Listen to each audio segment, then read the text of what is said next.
Welcome back. Big market voices में आज हमारे साथ जुड़ रहे हैं नेपियन कैपिटल के को फाउंडर और मैनेजिंग पार्टनर गौतम त्रिवेदी। एक बार गौतम त्रिवेदी को जरा जानें आप।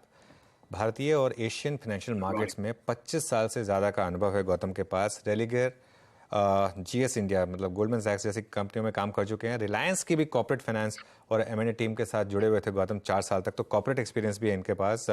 DSP Merrill Lynch, CLSA Asia और जार्डिन फ्लेमिंग हांगकांग, यहाँ भी इन्होंने काम किया है।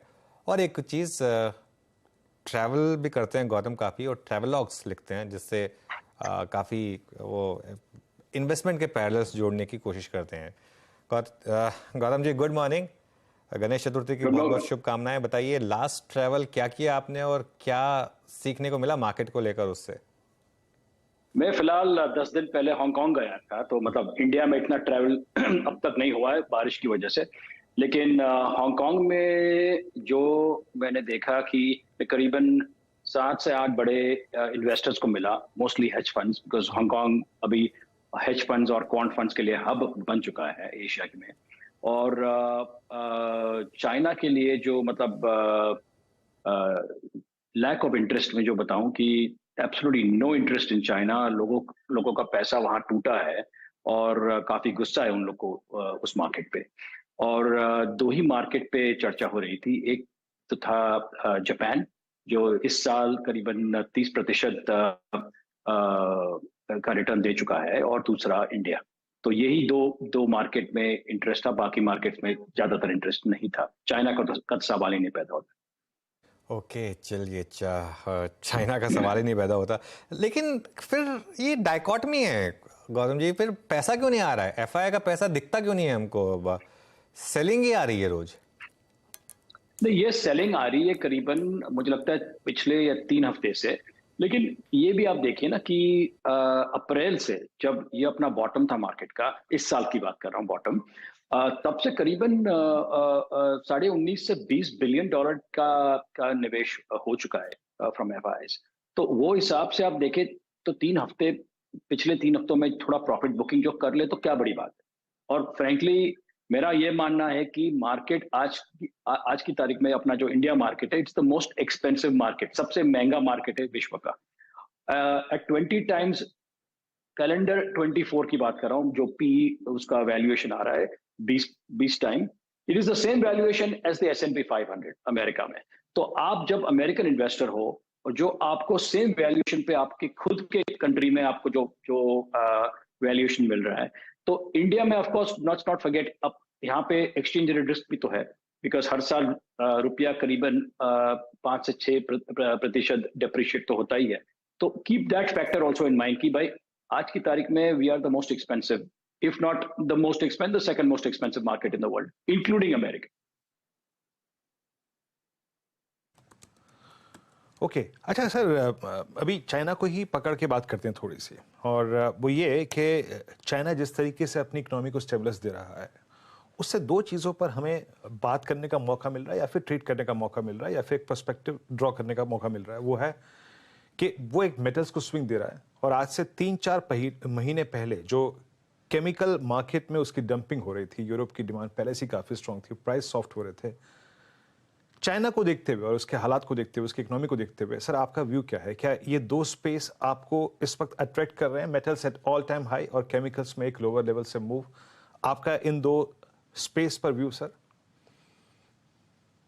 देखिए, चाइना, लेट्स नॉट फॉरगेट कि ये फिर आज की तारीख में भी विश्व की सेकंड बिगेस्ट इकोनॉमी है।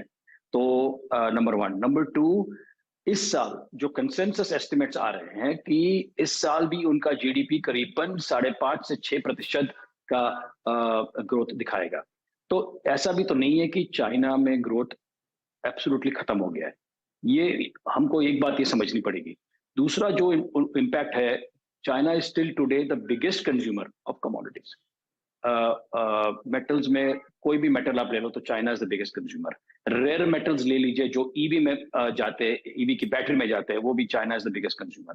तो वो हिसाब से जो चाइना में स्लो डाउन आए, और जो स्लो डाउन फिलहाल चालू है, जो चालू रहेगा आने वाले 6 या 8 महीनों तक, तो उसका इम्पैक्ट तो विश्व में आने ही वाला है। और अपना उसके लिए, उसकी वजह से अपना फायदा है कि अपना इन्फ्लेशन कॉस्ट भी कम रहेगा जो चाइना में स्लो डाउन आए तो।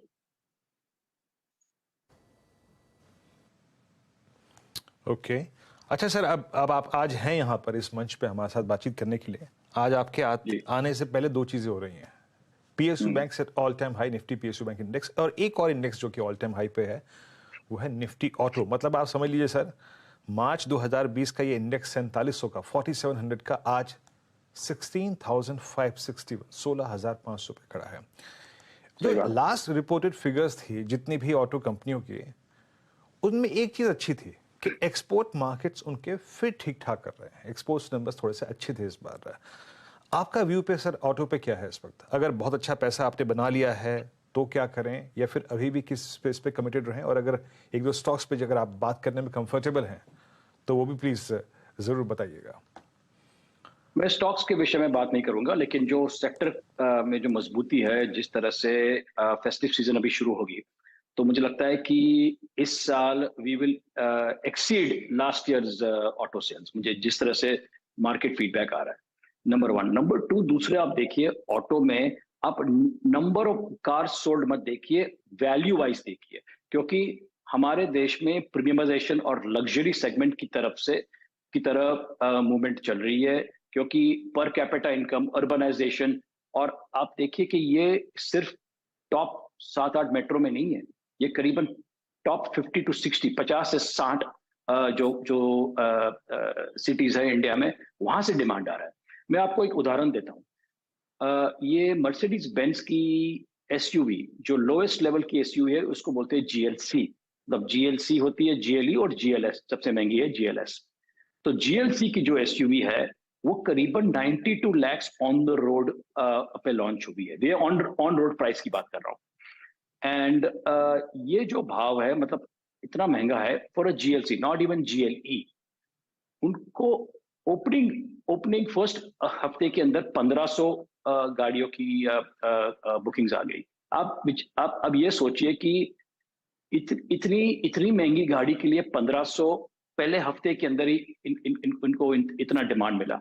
तो ये इट टेल्स यू कि ऑन द ग्राउंड जो डिमांड है ऑटोज के लिए, मैं अभी वैल्यू की बात कर रहा हूँ, not number of cars sold, वो हिसाब से आप देखें, we will far exceed last year's numbers. Gautam ji, आज बड़ा मूव आ रहा है पीएसयू बैंकों में। इनफैक्ट ये मूव काफ़ी समय से चल रहा है। यहाँ पर क्या आपको लगता है कि अभी भी वैल्यू है? क्या बाय करेंगे आप कोई पीएसयू बैंक? हम लोग तो टिपिकली पीएसयूज खरीदते नहीं है, लेकिन मुझे लगता है कि जिस तरह से पीएसयूज में एनपीएल का प्रॉब्लम सॉल्व हो चुका है, मैं ये नहीं बता रहा हूँ कि पूरा सॉल्व हो गया है, शायद किधर और भी एनपीएल्स हो सकते हैं। इकोनॉमी भी थोड़ी स्लो जा रही है, तो शायद उससे भी थोड़े एनपीएल आए, लेकिन वो सिर्फ पीएसयू बैंक्स के लिए, हर एक पूरे बैंकिंग क्षेत्र में का इशू हो सकता है।